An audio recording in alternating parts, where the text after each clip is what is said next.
Morning, everyone. Um, Welcome to this morning's Mayor Commission work session. And today it is Monday, March 23rd, time is 10 a.m., and we will get started. First item, Public Safety Training Facility Update. Mr. Volbrecht. Good morning, Mayor, Commissioners. Kevin Volbrecht, Director of Engineering Services. So we're going to go over a presentation about our West Palm Beach Public Safety Training Facility planning that we've been working on. First of all, this goes all the way back to 2008 when the operational need was identified by the West Palm Beach Fire Department. The county was in the process of building one for themselves and look at the logistical and response time challenges that were being addressed. In 2016, the sales surtax program was approved by the voters, and the sales surtax thing got set up in 2017. Originally, the city was going to receive around $59 million, of which in the resolution that was passed by the commission back then, allocated $7.1 million towards the public training facility. Over the time, since that time, there's been a number of other funds have been allocated towards the training facility cost. Most recently, we found out that we got more than $59 million in sales surtax, and we allocated $18.2 million towards this just this past fiscal year. Right now, overall, there's been $29.8 million allocated towards the training facility project itself. I'm going to turn it over to Christine Perdomo, our senior project engineer. She's the project manager in charge of this project. Good morning, everyone. Good morning. Moving forward, in 2018, resolution number 360-18 was approved by the City Commission. This resolution allowed for an interlocal agreement between the ECR and the city. Basically, this agreement was to designate a portion of city property as only for municipal uses. These uses include the public safety training facility, fire station number 9, impound or storage area, and other municipal facilities. In 2019, under contract 14918.017, the city entered into agreement with Jacobs Engineering that produced a site feasibility study. This study was focused on putting a boundary and topographic survey, geotechnical and subsurface investigation, as well as looking for environmental inventory, looking for wetlands or any protected species on this lot. Key findings on this study was that there's an area which is marked on the map on a red rectangle that was identified as the preferred location for the training facility. Moving forward in 2024, the city advertised RFQ 23.24.405SS, looking for a designer for both fire station number 9 and for the West Palm Beach Public Training Facility. The selection committee under this RFQ selected Wanamaker Jensen Architects, WJA, to perform these two tasks. And in 2025, the contract was executed. The master plan started for the training facility, and the design for fire station number 9 also started last year. The site is located at West Palm Beach District 4. This is on the map that you see on the screen. It's located north of Roebuck Road, west of Haverhill Road, east of the Turnpike. The complete lot, which was the lot that was in the Jacobs site feasibility study, is a size of 162.9 acres. The preferred developable area size, which is the area marked in red and orange, is about 45.8 acres. The training facility site, which is the area marked in orange, is 33.404 acres, and the remaining developable area, which is 12.76, is the area that's marked in red. There is additional developable areas within the whole site They were just not identified as preparable because there's wetlands and other restrictions around it. And those possible developable areas are about 70.8 acres.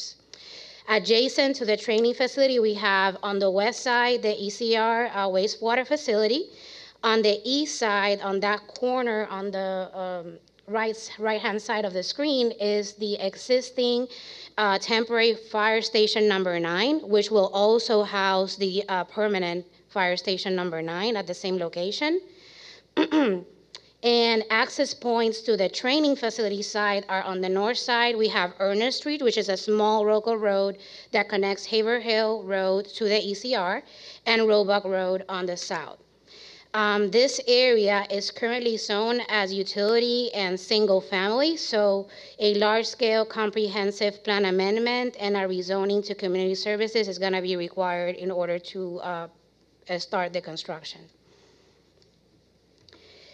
Some of the components that are currently proposed on this training facility include a multi-purpose training and support facilities. This will be essentially a large building that will have training classrooms, a ceremony or community hall for graduations or any award ceremony that might be needed, administrative office space, and it could also potentially be used as a backup EOC.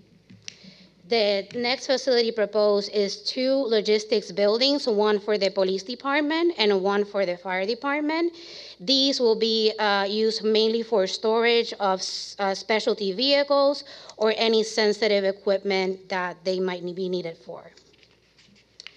Following with a 24-lane indoor firearm range, which will also have the capabilities of having vehicles access the facility in order for the enforcement officers to practice like any tactical training.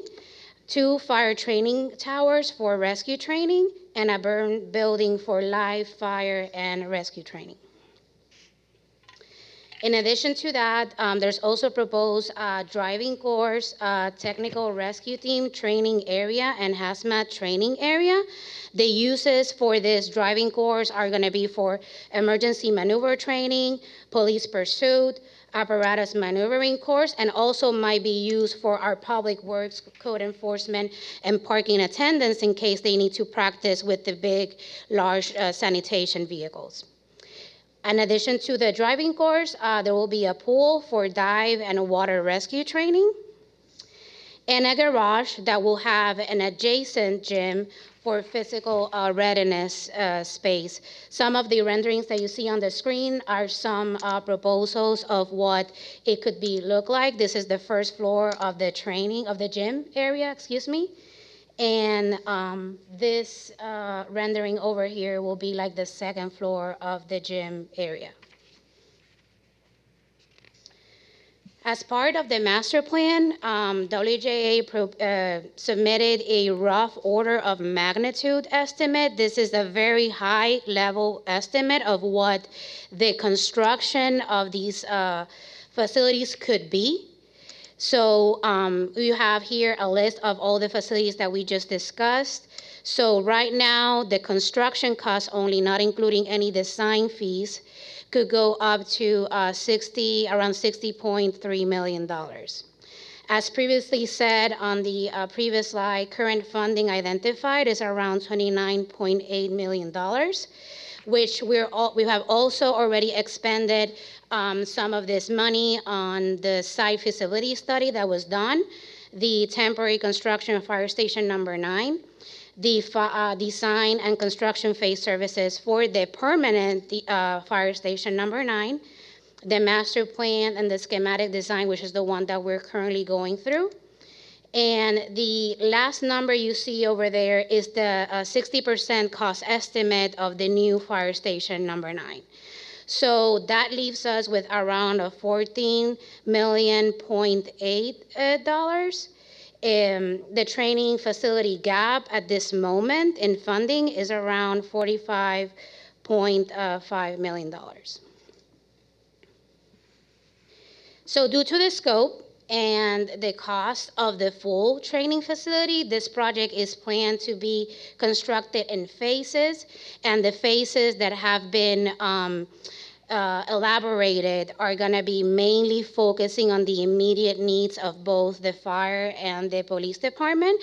And then following on as the funding becomes available, then additional phases will be started construction. On this slide, you can see our current proposed master plan and the phasing priorities. There's two sites marked as available sites. These are included in the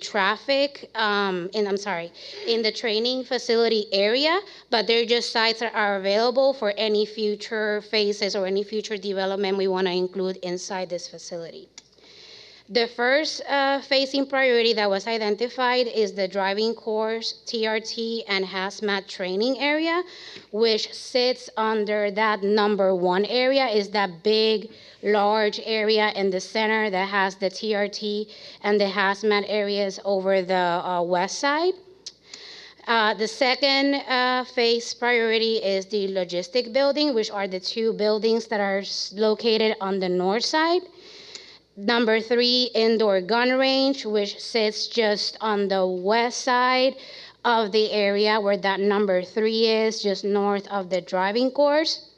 Number 4, the multi-purpose building, which will be the building that's adjacent to Roebuck Road on the far south side of the site with its parking area.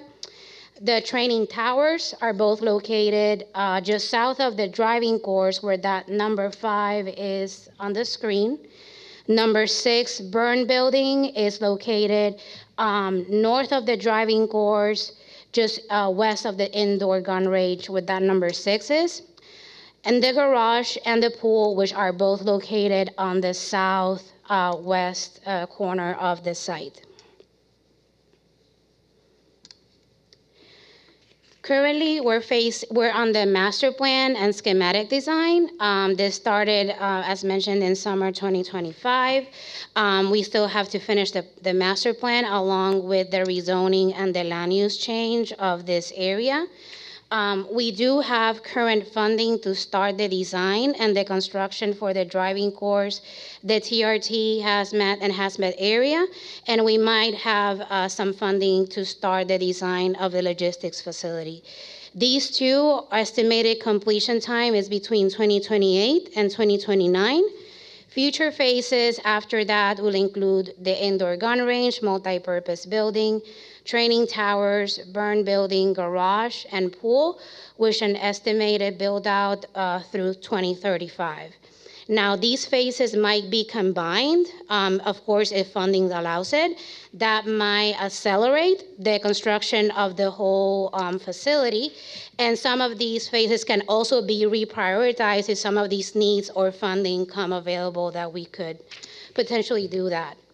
Of course, this schedule assumes like 1 year for design and 1 year for construction for each of the facilities, which is why it extends to 2035. And that's the end of the presentation, so we'll take any questions. Thank you very much. Any questions, comments, commissioners? President Lambert. Thank you so much. This is great to see the presentation. I do have a couple of questions, but I guess the first one is more about the planning process. So appreciate seeing Chief Maddie at the table as well. Can you all talk a little bit about, obviously I hope that we included our end users in talking about how do you want to use this, but what about subject matter experts on the creation of this, and I guess those folks who we contracted with, can you just talk a little bit about the process of making sure that the phases are done in the way that's the most economical, but yet still achieving our goals of what we want to achieve first in these phases? Well, essentially, that's something they took care of when putting together this phasing plan. We want to make sure that these phases are not going to affect any completed phases that have been done or any future phases that are being planned or constructed. We do have here today WJA, which is the architect in charge of that. So if there's any specific questions that you might have, we can have them here to answer that. But essentially, that's what they're doing. Mayor, if I can elaborate. Yes. Thank you. Good morning, Armando Fana, Assistant City Administrator. So I think one of your questions also had to do with who was at the table. So I just wanted to make sure that it's clear that both police and fire have been at the table since the beginning. Chief's not here today. We have representatives from the police department who have been part of this process from the get-go. The prioritization is, as was mentioned by Christine, it is somewhat fluid in the sense that depending on funding and how it comes in, if we can get grants, if we can get other opportunities, maybe even to partner with other cities who are interested in this kind of training facility, that might accelerate one or more parts of this phasing. As an example, the gun range was one of the top priorities.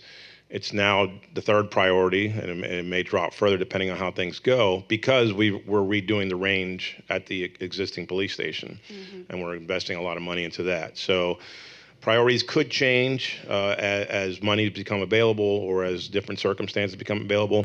The other thing I wanted to point out is if you looked at slide 15 in your handout and look at the layout, one of the priorities is this driving range. Well, the driving range, or driving course, I should say, the driving course is a big area that's going to be cleared. So you're going to get a lot of clearance taking place with the land, which is that's raw land out there besides the little area where the current temporary fire station is. So that's basically going to set the table for the future phases, because you're going to get to do a lot of that land clearance that is needed before we even move forward with any other phases. And as was mentioned, this is a long-term plan. We're talking 2035, assuming we get funding from other sources or even from internal sources over the next few years. But this will be a living document and a fluid plan as we move forward. And Commissioner, I thought your other part of your question was any subject matter experts outside the police and fire. Did we look at best practices from other areas? Yeah, we visited sites, but go ahead. Yeah.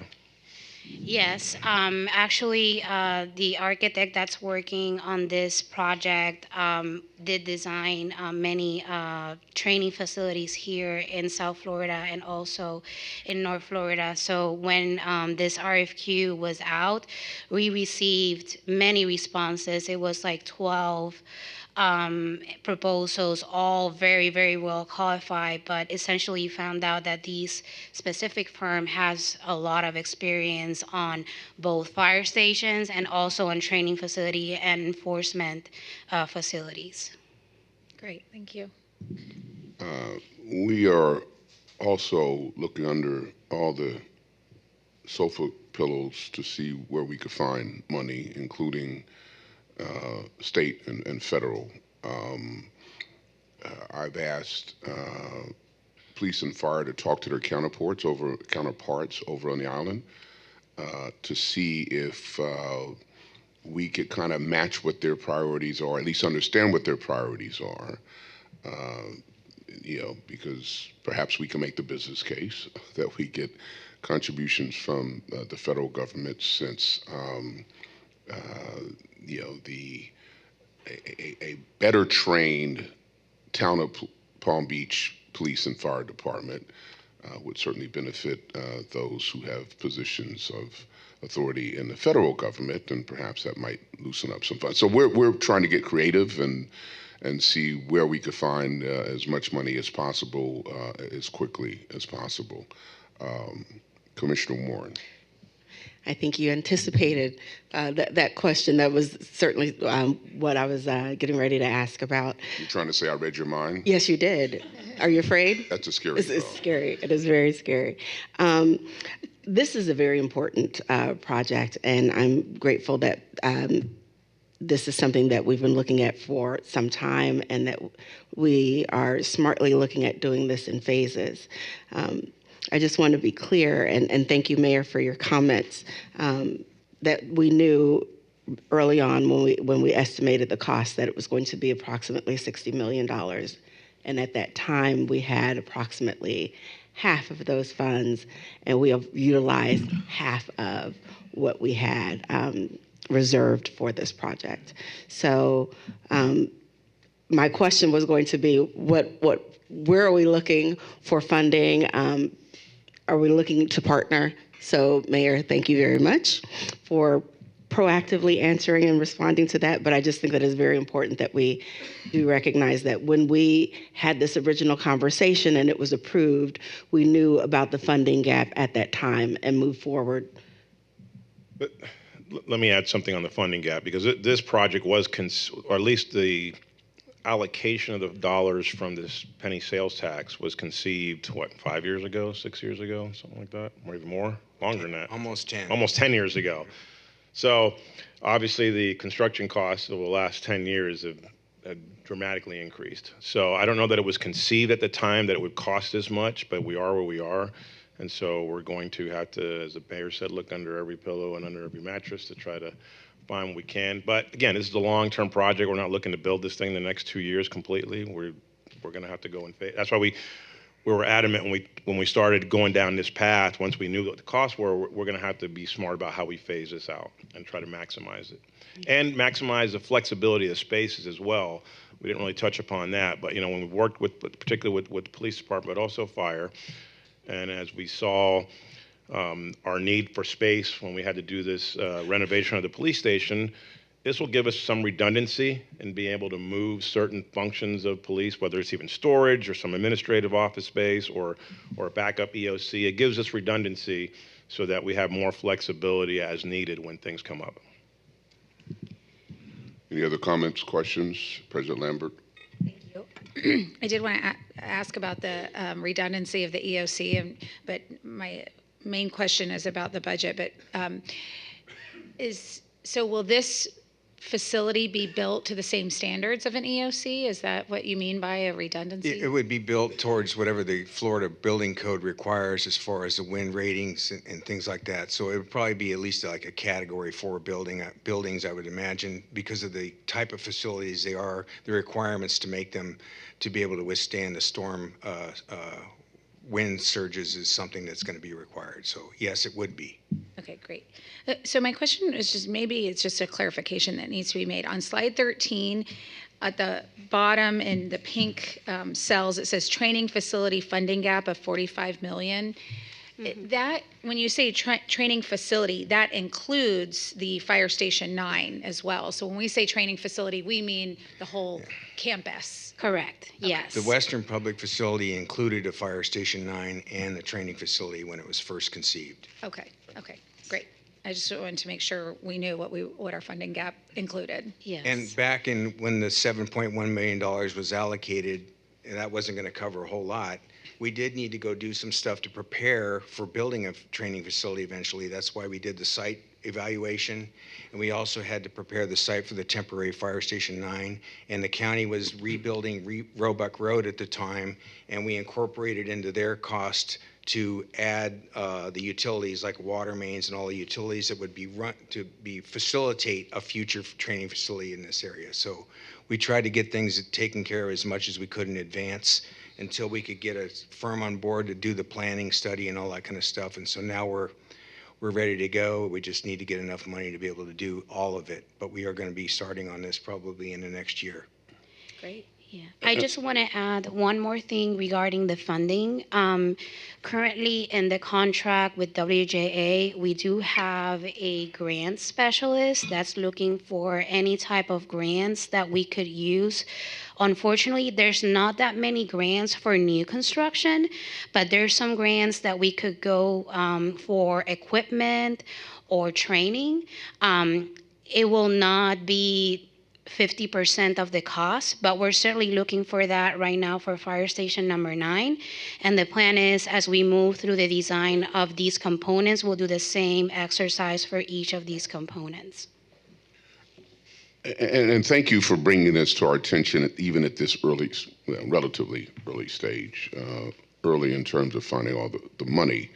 because I think it helps us, this body, the legislative body, fiscal body, understand what the work that has to be done.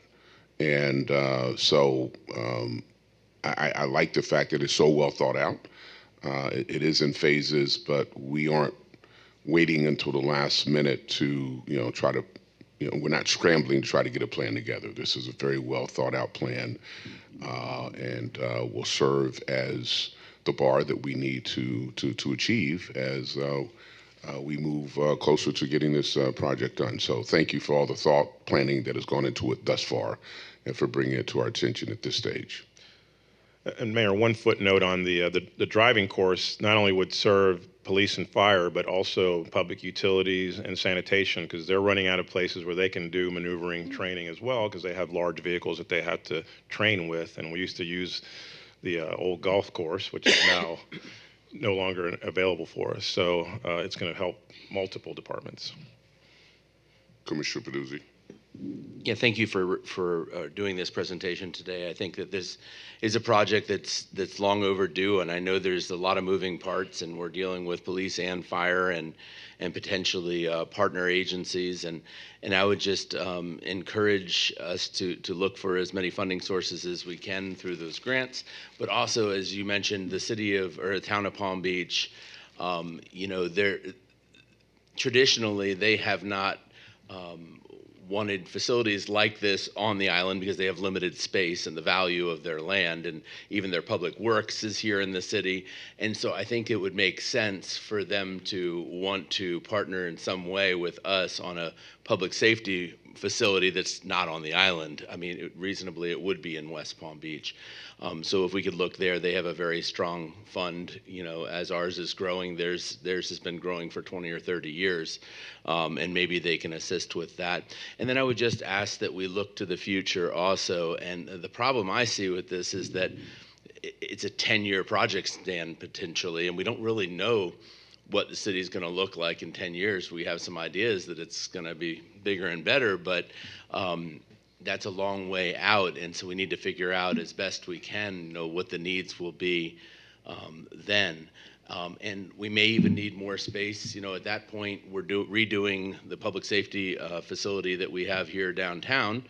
We need to look to, will we need that space potentially temporarily to put people while we are building, a new public safety facility downtown, because eventually we're going to have to probably do that. I guess the lifespan would be 10 or 20 years probably for the building that we currently have, since we're redoing it, hopefully 20, maybe more.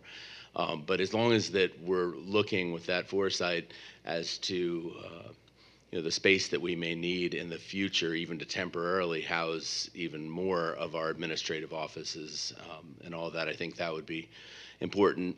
The redundancy, I think, is great. The firing range that we currently have, if I remember correctly, I've been in it. I qualified when I was a reserve officer there. It was only like 5 lanes, I think, and we're talking about having a new one that has 20-some lanes. They're just two completely different animals. The one that we currently have is just nothing like what we're talking about with this new facility.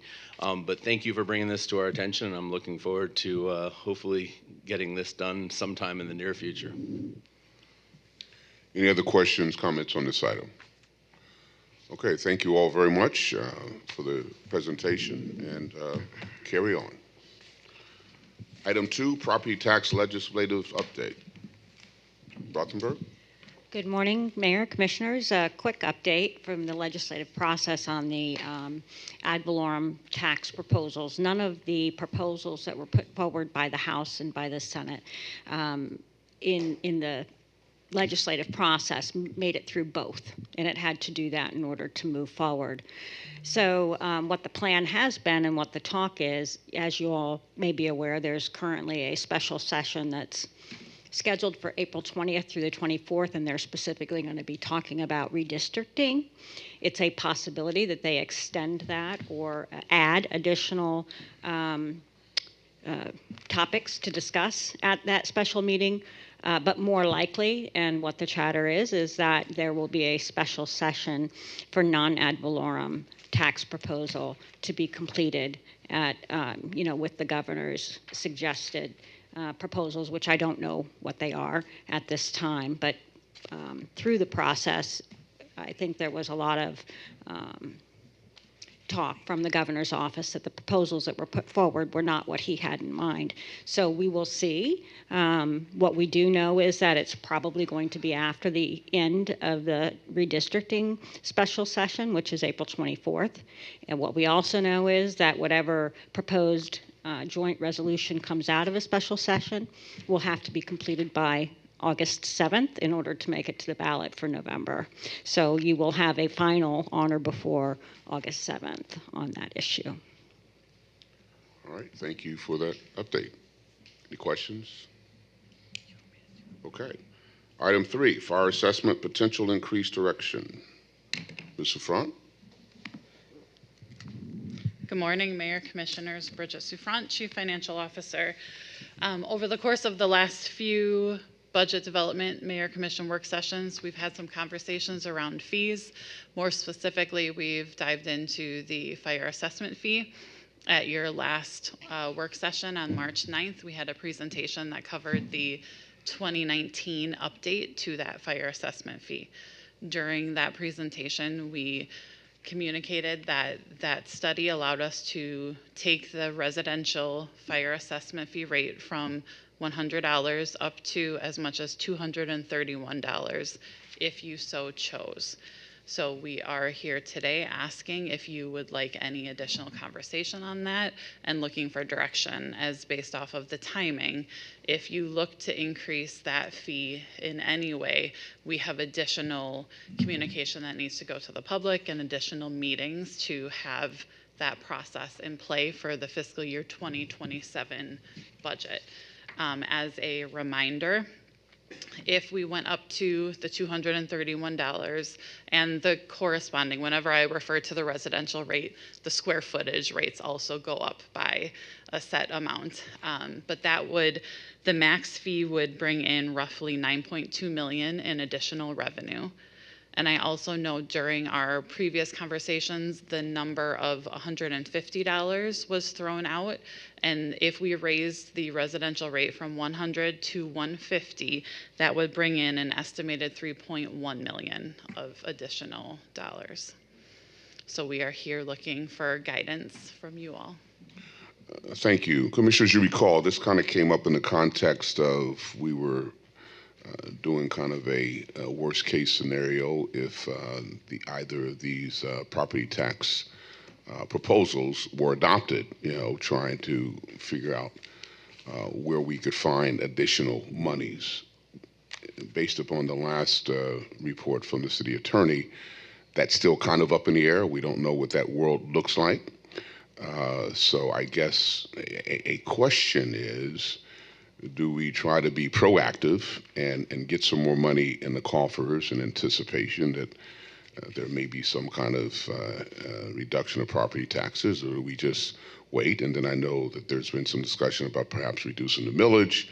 And if we reduce the millage on one hand, raise these fees on the other, are we really helping the property owners? I get that. So it is a bit of a conundrum. And I think that's why staff is here today to see where what the direction is from you commissioners as the fiscal body, those who adopt the budget. So that's kind of the context of this discussion. Commissioner Fox. Thank you so much. In the last meeting, Bridget, you mentioned, I think that it was nonprofits and government and other organizations don't pay the fire assessment fee at all. Is that if we were to, I guess, if they started paying the $100 that everyone else was paying, do you have any idea of what that might bring in roughly? So yes, I apologize. That did not get emailed out as I was on vacation last week. So I do have that data for you. Thank you for bringing that up. And for a point of clarification, there are two different categories. There's your government exempt. So they are fully exempt. They pay nothing. Just for information, that's $1 million as we stand today, the value of that 100% exemption. Then we have our nonprofit, and the nonprofits right now have an 80% exemption. And that if they were to pay their full amount, we would only be seeing an additional $706,000 based off of that. And I suppose I should take out the word only, because 706,000 is nothing to to let go. And we do that 80% is called out specifically in the resolution. So if you want to change that 80% to them paying the full fee, all we have to do is alter that resolution on the preliminary resolution that we pass. And so you could do that as well, or instead of increasing a rate, and still bring in an additional set of revenues there. Commissioner Ward. Thank you, Bridget. When you say the government is exempt by our act or just by legislation, they have to be exempt. We can't do anything about that. I just need clarification. They have to be exempt. Okay. Yeah, and I was going to say, I believe it's by statute that they can't, that they're not required to pay special assessments. But I would double check that and confirm for you. Any other questions, comments, President Lambert? Thank you. Can you remind us of the conversation we had at the last workshop on this topic? Because part of the reason why we were bringing this up was because of the potential of property taxes being eliminated or decreased significantly. And so then we talked about what were ways that the city could recoup some funding to still be able to maintain services. And we talked about this being one of those, but the timing of it was very important because we anticipated, or maybe there was already some conversations in Tallahassee about limiting municipalities' ability to impose fees like this in the future. Can you remind me of that conversation? So you are picking up on multiple parts, so I will try my hardest to recall all of the pieces. I'll start from the back and probably go forward. So the last piece was, we were speculating to a degree that if we go forward and there's movement at Tallahassee, it's more than likely that in future years we will then see them start to also crack down on our ability to add new fees in a special assessment way or in an other creative manner where we can bring in revenue that is outside of the taxes or outside of the tax space.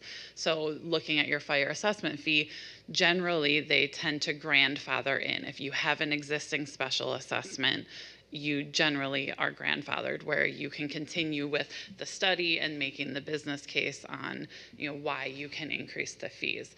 But I think part of the other conversation was the holistic view of the intent of the fire assessment fee and the split of how much that fire assessment fee should be covering of our fire suppression costs, because right now there's a significant portion of it that's in the general fund.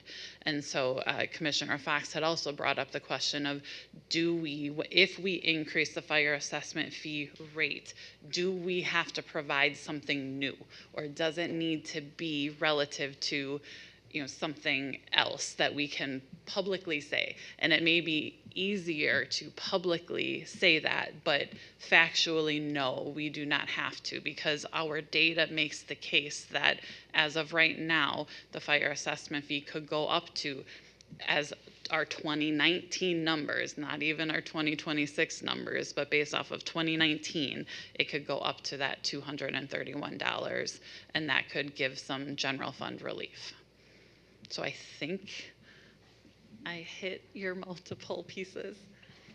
Commissioner Warren. Thank you. Would it be appropriate to consider that a portion of those funds could go towards the project that we were just speaking about, considering that it would go for preparedness and safety? Not all of it, but a portion of it could be considered to help go toward that funding. That absolutely could be a policy decision. Mm-hmm.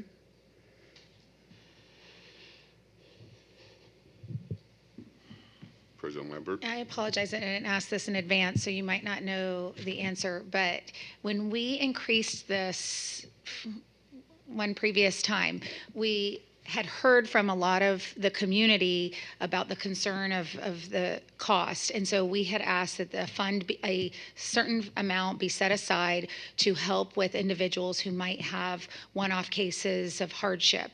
Do we know if any of that was utilized or? I'm looking at Chief Maddie if she wants to come up if she has additional information. In my 4 years, I have not had that, and so just as a matter of procedural movement, when we send out the notices after you adopt your preliminary assessment rate, notices go out to the public of what that is. Then there's roughly I believe it's between 2 weeks to a 30-day time period where they have the ability to call me and make their case on, questions about it. And more often than not, the questions that we have are, I have a secondary dwelling unit on my property, or the county is calling my garage, a dwelling unit. And so then we go forward with the appraiser's office and have that conversation. In my 4 years, I have not had anybody speak about hardship with me. Diana Maddie, Fire Chief. Commissioner, to answer your question, there is a line item in the citywide budget that is around $5,000, I want to say, that is directly for that program. Whether or not it's utilized or not, I wouldn't have that information, but it is in the citywide budget. Okay.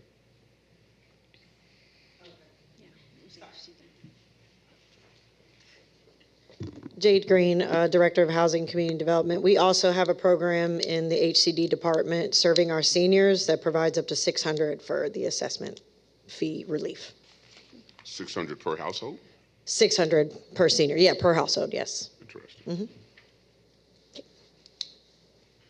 Commissioner Peduzzi? Thank you. I think we initially started having this conversation, as we mentioned before, because we didn't know what was going to happen in Tallahassee.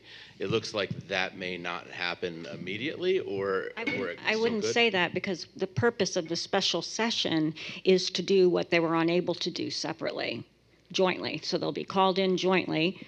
I would imagine that the governor's office would have their proposed language, and they would attempt to adopt something before that August 7th deadline. So I wouldn't count it out. Certainly, we don't have a crystal ball to know whether or not they will actually get it done, but I believe the governor's intent, and the information at least that we hear, is that he wants to get something done in that area. We just don't know what his proposal is. Yeah. When would that hit us as a potential decrease in revenue from property taxes? Well, I mean, when could we reasonably expect that to My happen? recollection of the timeline was that they had to get the ballot language ready for the August 7th to get on the November ballot, and that assuming that the ballot passed through the voting system and the requirement there, that it would be effective January 1, 2027, which is right in that fiscal year. Thank you. So we'll go into effect immediately in the middle of the current budget. All right. I mean, I think that is, we're back to preparing for worst case scenario. And I think that we might want to be proactive on this one and get as much revenue in as we deem appropriate to this mechanism. We'll see what happens as we get deeper into the budget. But this is kind of the Fisher cut bait time, at least with the effect to the fire assessment fee, which is why we're having this conversation now, correct? So it's something to keep in mind. Commissioner Fox? Thank you. I just wanted to clarify, I thought in the last meeting, the city attorney said it would go into effect in January, but it would not impact our budget this year. You're saying that it's sort of like retroactive from whatever? No, I'm just saying the law that's being proposed is effective January 1, 2027. The impact on the budget, I will leave to Bridget to tell you when, but yeah.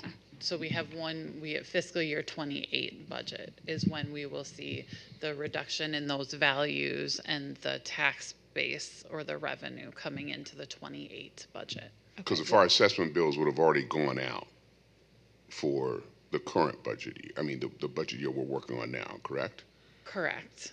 You know, because they go out in October, Right. prior to right. the beginning of that next fiscal year. Correct. The impact of what's happening in the state would be on the fiscal year 28 budget.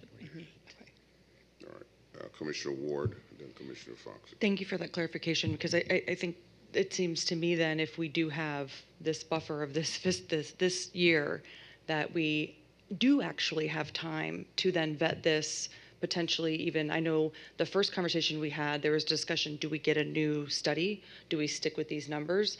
It seems to me like we do have time. Why need to adopt it for this budget when we have a whole budget cycle to be able to figure this out, do this proper, to have, again, talk about maybe do we need to update this given all the development or not? We never circled back to that. We discussed it, at least from my understanding, very briefly that first meeting.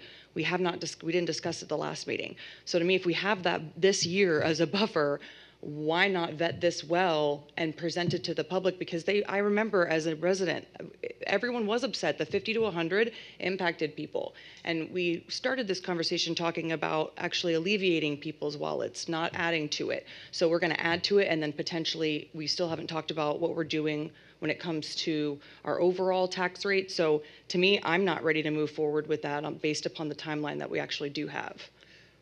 So Commissioner Ward, you are correct. That was the original start of this conversation, was having the conversation and the budget development sessions on if you are looking as a local body to reduce the millage rate, we still have city needs and city operations that we have to fund.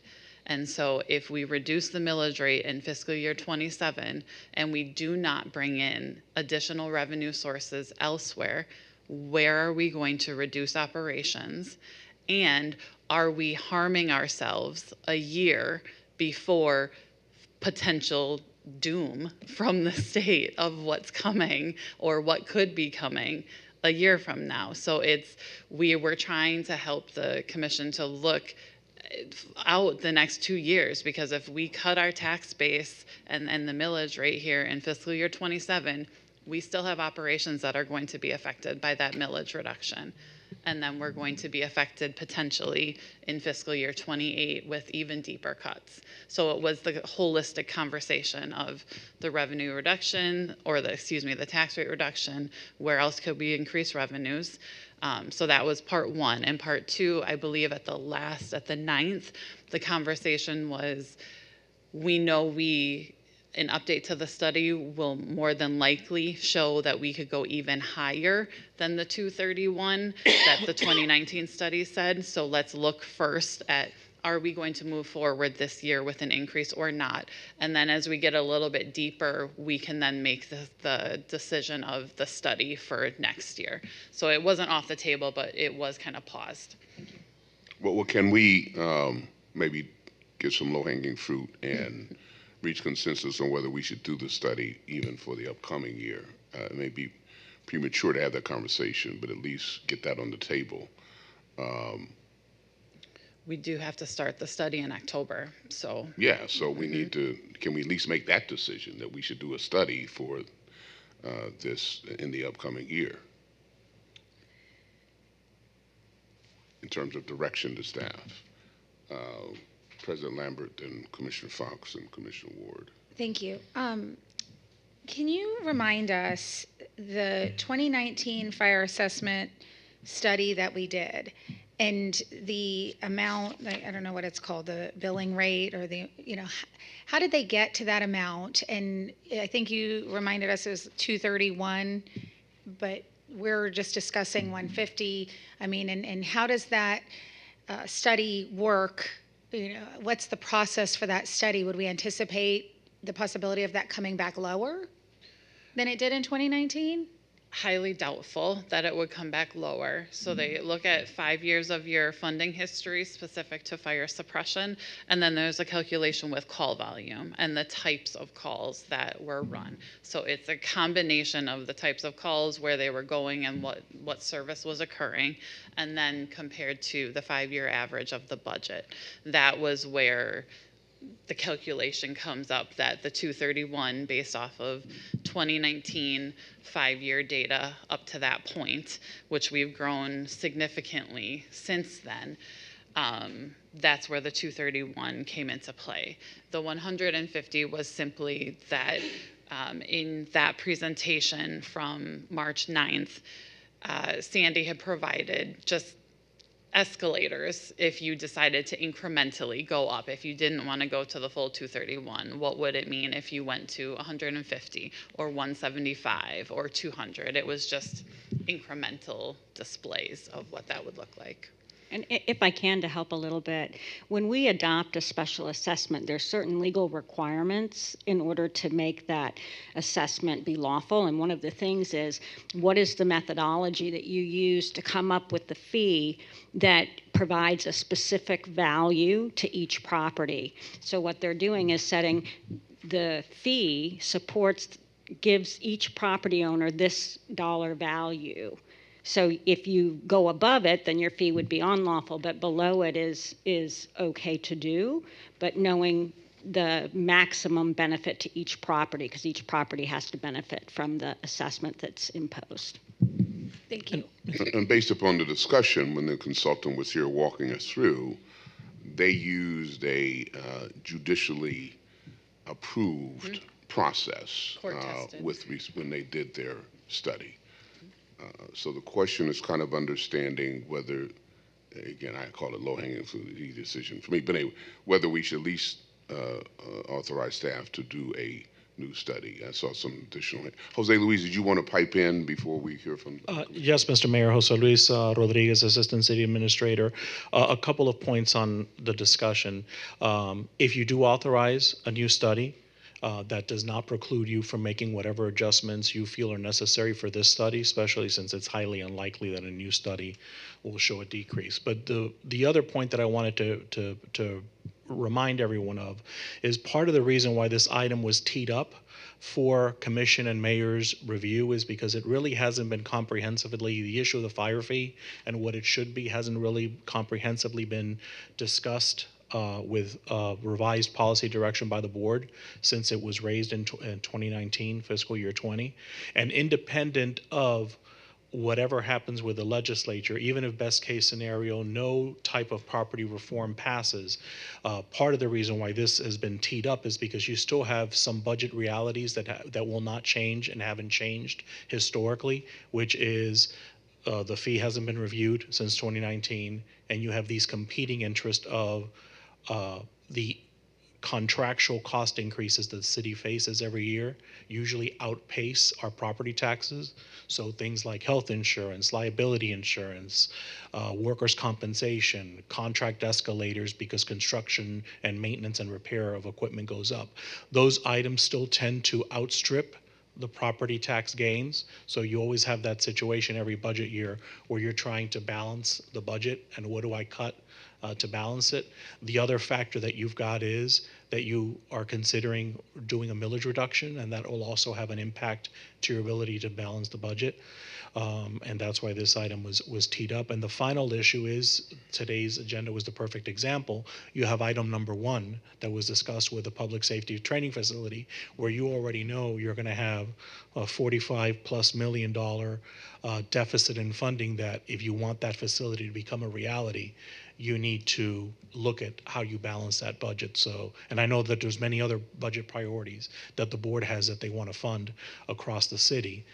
So that's why, some other things to think about that are still going to be here as we balance the budget, regardless of what happens with property tax reform. And that's why this item is teed up for you, because only you as the elected officials can make that decision.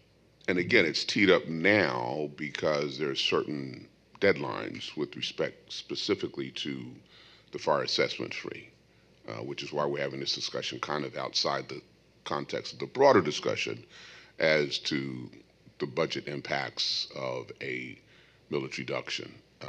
It's just a quirk in timing. Commissioner Ward, then Commissioner Fox. I'll waive my comment. Thank you. Okay, Commissioner Fox. Thank you.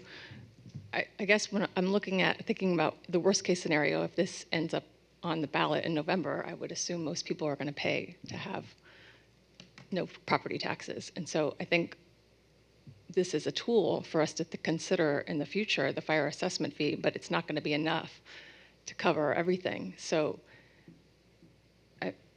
I don't know why I feel like there's a lot more we need to be thinking about and talking about here, because this is not going to cover everything. So, I don't think we should be supporting this for this year. I don't know if the study is basically just going to tell us that we should be charging more, which you're saying that old study already says that. So I would like to know more about what else the study would identify. But I guess to me, I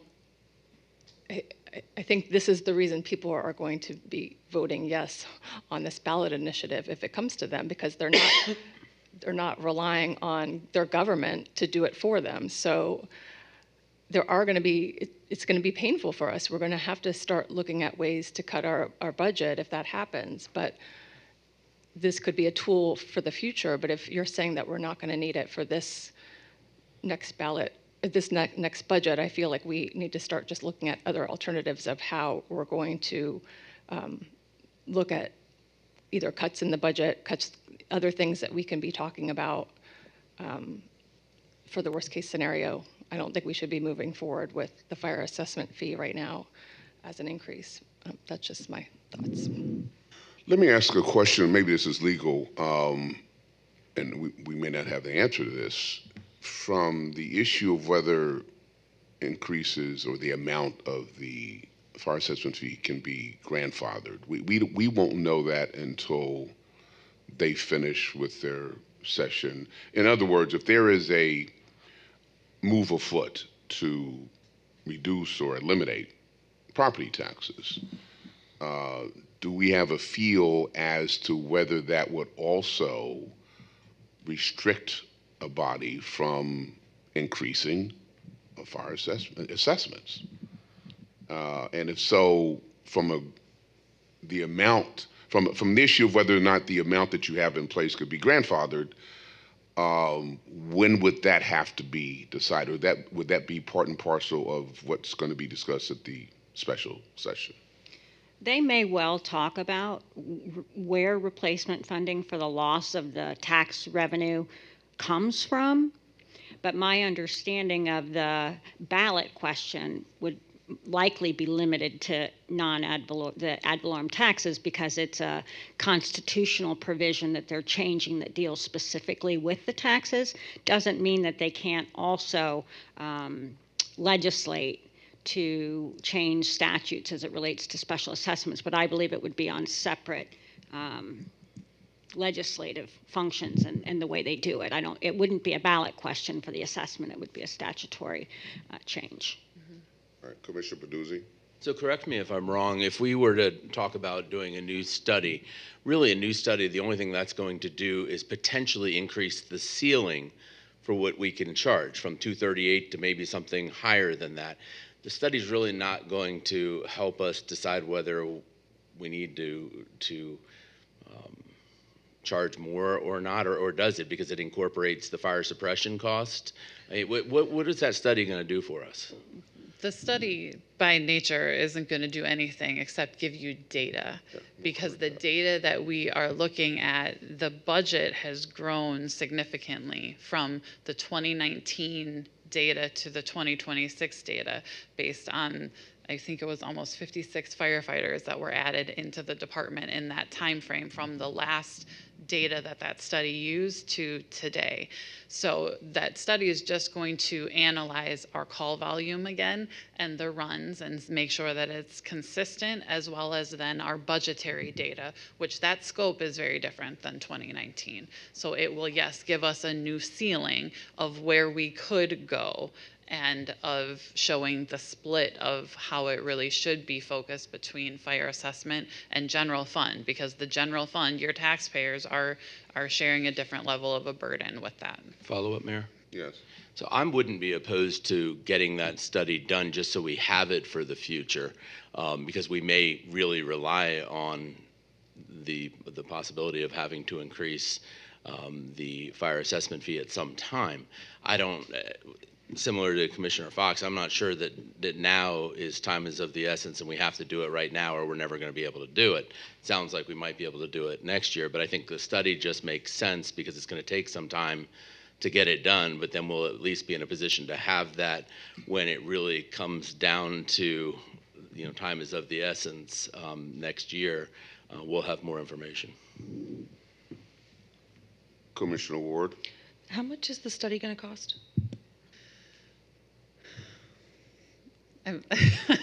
I'm looking at in my last row. I believe it was $40,000, and it's something that we can utilize the fire assessment fee funds for that. President Lambert. Thank you. I think that I appreciate the robust discussion on this because I think that the piece that I'm struggling with, and I feel like I hear my colleagues as well, is we don't want to increase the tax burden or fee burden or out-of-pocket burden for our residents. And so if it sounds like we might have a little bit more time based on the timing and outlay of just the timing of the tax bills and legislation, and I would be in favor of doing another study and seeing so that we're properly prepared for the future. All right, so from a direction to staff standpoint, is anyone objects to doing another study? Any objection to doing another study? All right, so staff, I think you have the direction that we should do another study. Thank you. So they at least got that covered. Now we'll return to the discussion as to whether there should be any change to the fire assessment fee going forward. Commissioner Fox. Thank you. Bridget, when you mentioned at the beginning about whether or not we added nonprofits into the mix and the other organizations that weren't currently paying, when do we have to let you know? Do we have to decide that today? No, that part doesn't have to be today, but it would need to be in April or early May at the latest, because I would need to know what number am I putting in the resolution, or what percentage rather am I putting in the resolution. Commissioner Baduzzi. I wouldn't necessarily have an objection to adding nonprofits to the inclusion list for this fire assessment fee because they're already exempt from property taxes. It's a small amount. Everyone needs to share it. The burden shouldn't just be on our residents to cover the fire suppression of big churches or other organizations that do heavily rely on fire suppression. In fairness, I think that we should probably consider including those not-for-profits. Not that I want to burden those that are coming in, but those not-for-profits are coming into the city to do good, presumably, and to not overburden our residents. But by not being included in this, they are creating a burden to our residents. And so I would think, in fairness, they should probably be included, even though it's only $700,000 or $800,000 now. If we increase it, because we need to increase it in a year from now, because of a budgetary shortfall because of property taxes, it's going to be significantly more than that because it's going to be based upon their square footage. So that's my thought on it. All right, let me try to bring this to some kind of resolution so staff has some direction. Is there a strong sentiment for increasing the fire assessment fee at this time? Anyone want to do that? All right, so I think staff, that gives you the direction you need. There's not a sentiment to increase the fire assessment fee at this time. And we do want to initiate the process of doing another study. Okay. Anything else you need in terms of direction? I will need to revise my May statement. So in April, I will need to know if we are going to adjust the nonprofit up to 100% from the 80, as I believe they may have to receive a mailing as well, notifying them that it's changing from 80 to 100. Well, let's see if we can address that now. Does anyone object to increasing what is imposed on nonprofits from 80 to 100? Does anyone object to that? I have a comment. Yes. I'm raising my hand for that. So I don't object to that. However, I have just a clarification question. The letter that you're talking about that would go out to them, how much notice would they have, and what is the delta that we're talking about? So they currently pay 80%, or they have an 80% exemption? No, sorry, they have an 80% exemption. So they currently pay 20%, they go up 20. to 100%. And so I just want to make sure, some of these nonprofits are very, lean, and I just want to make sure we've given them enough notice and that it's not detrimental to their missions. But I mean, effectively, they would be given notice in June, and they would have from June until the tax bills come out to prepare for that. So you're talking right away in October and November. And what's the delta between what they're paying and what they would be? I don't, 80%. Is it based on square foot? Theirs is yes. based on square footage. Correct. So, Okay. so right now, what we are collecting from the nonprofits is $176,000. And if we removed the exemption, we would be collecting an additional $700,000. So there will be an increase for them.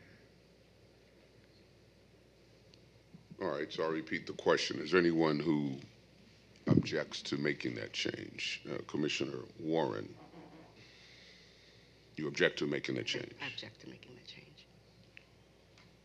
Anyone else object to making the change? Well, there seems to be a majority sentiment of the commission to make the change, unless I'm misreading hands.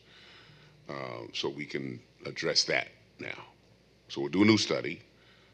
We'll change nonprofits from where they are now, only paying 20% to paying 100, and get whatever communication out now on that. And that will also entail changing by resolution or ordinance, whichever is appropriate. So an action will come before the board in order to do that. Right. It's in it'll be in the preliminary fire assessment fee resolution. All right, so you'll bring that to us. President Lambert. Thank you.